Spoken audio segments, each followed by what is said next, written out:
வணக்கம். ஆஸ்ட்ரோவேலின் நல்ல நேரம் நிகழ்ச்சியின் சார்பாக அத்துணை சப்ஸ்கிரைபர்களையும் எல்லா அன்பு உள்ளங்களையும் எனது நண்பர்களையும் வருக வருக என வரவேற்பதில் பெருமகிழ்ச்சி கொள்கிறேன். வக்ரதுண்ட மகாகாய சூரியகோடி சமப்பிரபக அபிக்னம் குருமே தேவ சர்வகாரியேஷு சர்வதா. தென்னாட்டுடைய சிவனே போற்றி, என் நாட்டவர்க்கும் இறைவா போற்றி. அன்பர்களே நண்பர்களே, இந்த புத்தம் புதிய காணொலியில் உங்கள் அத்துணை பேரையும் வரவேற்பதில் மிக்க மகிழ்ச்சி கொள்கிறேன். இன்றைய நிகழ்ச்சியில் எப்பவும் ராசிகளை பற்றி ஜோதிடத்தை பற்றி நிறைய பேசிட்டு வரும். இந்த ஜோதிடம் என்பது நம்முடைய தமிழ் மக்கள் சமூகத்தில் பல பேர் ஜோதிடத்து மேலே நம்பிக்கை இல்லை. ஆனால் ஜோதிடம் எவ்வளவு துல்லியமானது, எவ்வளவு உண்மையானது அப்படிங்கிறது அகைன் அண்ட் அகைன் ப்ரூவ் பண்ணிகிட்டே வரும். தற்சமயம் தமிழ்நாட்டுடைய முதலமைச்சராக திரு விஜய் அவர்கள் பதவியேற்றிருக்காங்க. இவர் இப்போ 4ஆம் தேதி மேக்கு அப்புறமா 108 சீட்டு ஜெயிச்சு பதவியேற்றிருக்கார். முழு பெரும்பான்மை வராத நிலையிலும் கூட பதவியேற்று சட்டசபையிலையும் பெரும்பான்மையை நேத்திக்கு நிலைநிறுத்தியிருக்காரு.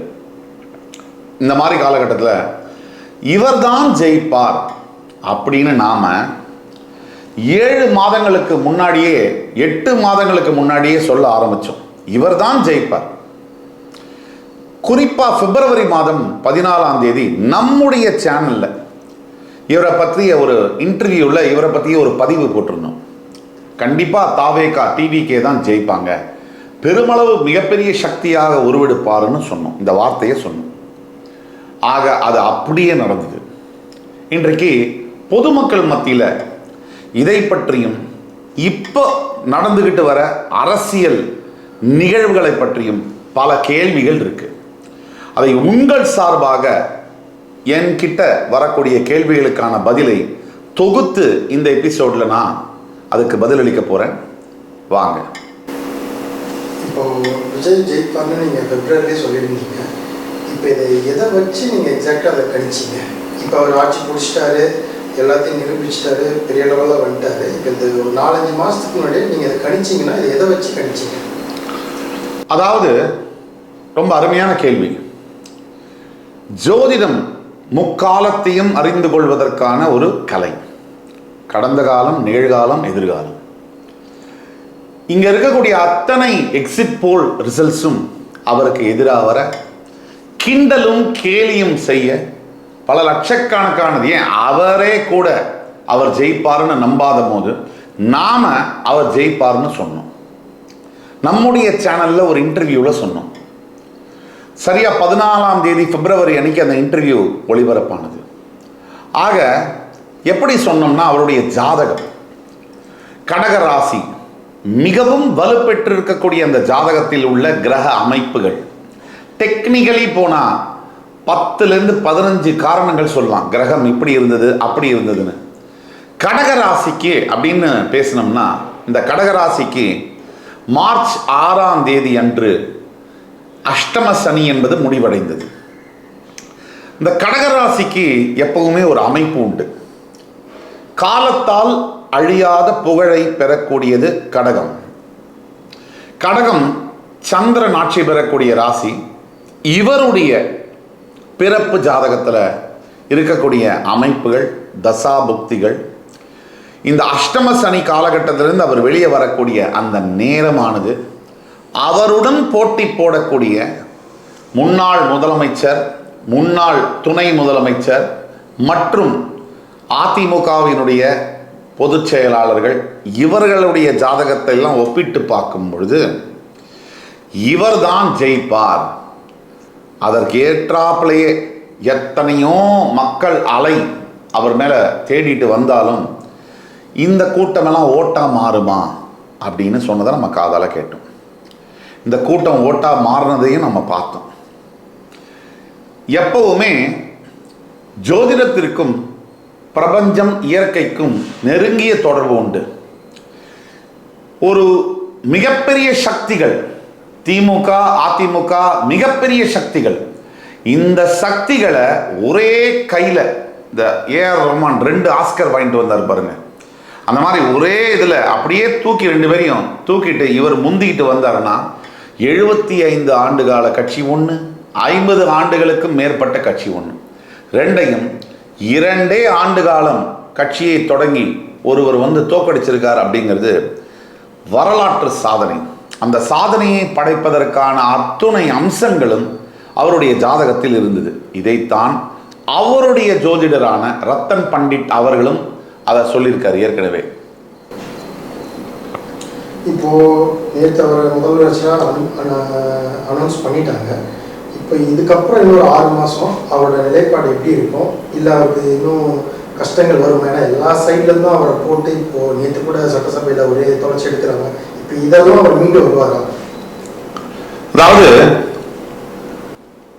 எந்த ஒரு சராசரி மனிதருக்குமே வெற்றி பெறுவது என்பது முதல் படிதான்.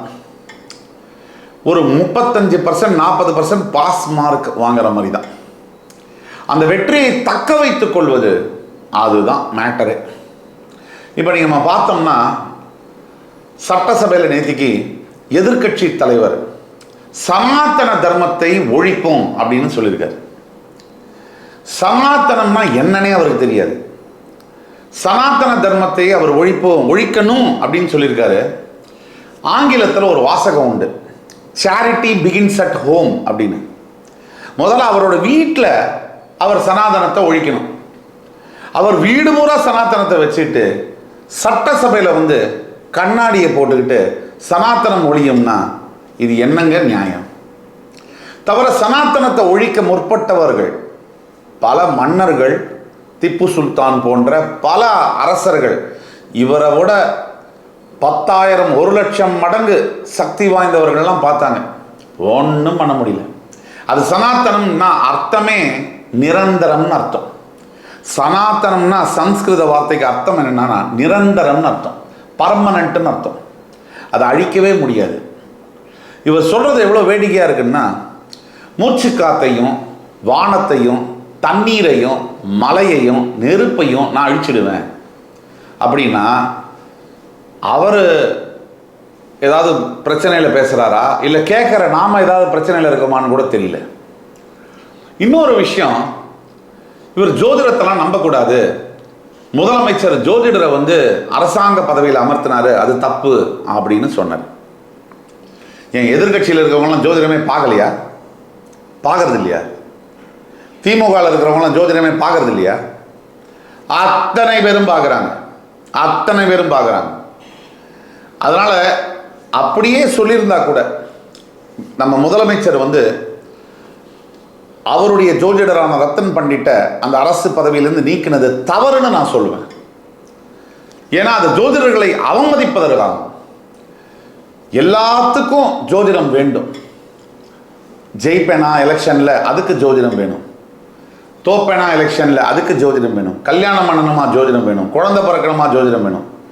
ஆனால் ஜோதிடர்கள் மட்டும் வேண்டாம். இது வந்து மிகவும் தவறான ஒரு அணுகுமுறை. அதே மாதிரி ஜோதிடம் பார்க்காதவங்க யார் இருக்காங்க சட்டசபையில்? நீங்கள் கம்யூனிஸ்ட் கட்சியில் இருக்கவங்க முதற்கொண்டு ஜோதிடம் பார்க்க தான் செய்கிறாங்க. பார்க்காதவங்களாம் யாருமே கிடையாது, எல்லாரும் பார்க்குறாங்க ஜோதிடத்தை. அதனால் ஜோதிடத்தை வந்து வேண்டாம்னு சொல்கிறது வந்து இல்லை, ஜோதிடர் வந்து பதவி அவங்க சொன்னாங்கன்னு சொல்லிட்டு விஜய் சார் வந்து பதவி இறக்குனது வந்து மிகவும் தவறான ஒரு செயலாக தான் நான் பார்க்குறேன். அதாவதுங்க, சொல்றவங்க தான் முதல்ல பிரச்சனையை தரவங்க. சனாதனத்தை ஒழிக்கணும்னு சட்டசபையில் வேகமாக பேசுகிற அவர் வீட்லேயே பெரிய சனாதனம் இருக்கு. ஏன் அவங்க அம்மா கோவிலாக போய் சனாதனத்தை வளர்க்கலையா? ஏன் அவங்க வீட்டில் பூஜைகள்லாம் செய்யலையா? எல்லாம் செய்கிறவங்க தான். வீட்லேயே விநாயகர் சிலை வச்சு வழிபடுறவங்க தான். அடுத்தவங்களுக்கு உபதேசம், அதுதான் அவங்க செய்கிறாங்க. அவங்க மட்டுமா? அவங்க கூட இருக்கக்கூடிய அனைத்து அரசியல்வாதிகளும் அதே மாதிரி அதிமுகலையும் எத்தனையோ பேர் ஜோதிடம் கேட்கக்கூடியவங்க இருக்காங்க. நம்பாதவங்க கிடையவே கிடையாது. அதனால் அடுத்தவங்களை பார்த்து சனாதனத்தை ஒழிப்பேன் முதல்ல என்ன சொல்லுவாங்க, நம்ம முதல்ல நம்ம சுத்தம் பண்ணிக்கணும், அப்புறமா மற்றவங்க முதுகை நம்ம சுத்தம் பண்ணலாம். இது எதிர்கட்சி தலைவருக்கு நாம் விடுக்கக்கூடிய வேண்டுகோள். அதே மாதிரி சனாதன தர்மத்தை இவர் அல்ல, இவரது தந்தை அல்ல, மறைந்து போன முத்தமிழறிஞர் கலைஞர் அல்ல, அவருடைய தந்தை அல்ல, அவருடைய தாத்தா வந்தால் கூட அழிக்கவே முடியாது. இதுதான் உண்மை. அதே மாதிரி விஜய் சாரும் அடுத்தவங்க சொல்றாங்க, இவர் இதை குற்றச்சாட்டு பண்றாரு, அதை நம்பி அதை கேட்டு தன்னுடைய தீர்க்கமான முடிவுகளை மாற்றிக்கொள்ள வேண்டும். இப்போ நீங்க சொல்றதை பார்க்கும்போது நம்மளோட முதலமைச்சர் அவர்களுக்கும் ஜோசியத்தில் நம்பிக்கை இருக்கும் அப்படிங்கிற மாதிரி சொல்றீங்க. ஏன்னா இப்போ என்னோட கொஸ்டின்னா, அவர் ரொம்ப ஆணித்தரமாக சொன்னாங்க இதுக்கப்புறம் நடிக்க மாட்டேன்ட்டு. அப்போது அவரோட ஜோதிடர் ஒருவேளை நீங்கள் கன்ஃபார்மாக ஜெயிச்சிருவீங்க, நடிப்பை பற்றி கவலைப்படாதீங்கன்னு சொன்னதுனால இந்த அறிக்கையை அவர் விட்டுருப்பாரா? ஸோ இதுக்கு உங்கள் பார்வை. முதலமைச்சர் விஜய் அவர்களுக்கு கண்டிப்பாக ஜோதிடத்தின் மீது நம்பிக்கை உண்டு. அதனால தான் திரு ரத்தன் பண்டிட் ஜோதிடர் அவரும் முதலமைச்சரும் சேர்ந்து எடுத்துக்கொண்ட புகைப்படங்கள்லாம் நமக்கு பார்க்குறோம், ஷால்வை போடுறதெல்லாம் பார்க்குறோம். தவிர இதில் ஒளிவு மறைவுக்கு ஒன்றும் இல்லை.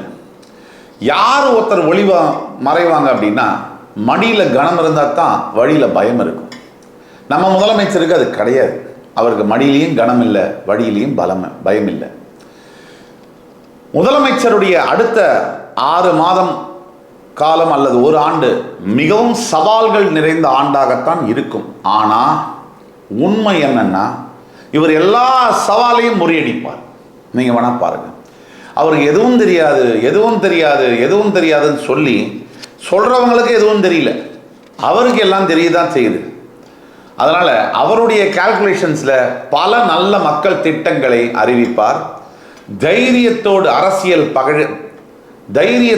அரசியல் பழகிக்கொள்வார். இவங்களாம் ஆக்ஸ்போர்டு ஸ்டான்ஃபோர்ட்லேயே போய் படிச்சுட்டு வந்தாங்க அரசியல்? எல்லாம் அந்த குப்பமேட்டு தெருவில் படித்தது தானே. இவங்களுக்கு தெரிந்த அரசியல் மலிவுத்தனமான அரசியல், அவருக்கு தெரிந்த அரசியல் நல்ல அரசியல் தான். அதில் எந்த மாறுபாடும் அல்ல. நான் எந்த கட்சியை சார்ந்தவனோ சாராதவனோ அல்ல. ஆனாலும் எங்கே கரெக்ட் இருக்குது, எங்கே நல்லது இருக்குது, அதை நம்ம சொல்லி தாங்க ஆகணும். அது சொல்லாமல் இருக்க முடியாது. ஆக தீப்பற்றி எரிந்து கொண்டிருக்கக்கூடிய இந்த நேரத்தில் சட்டசபையாக இருக்கட்டும், இல்லை வெளியில் இவங்க ஒருத்தர் அறிக்கை விடுறது, அதை மாற்றி அறிக்கை விடுறது.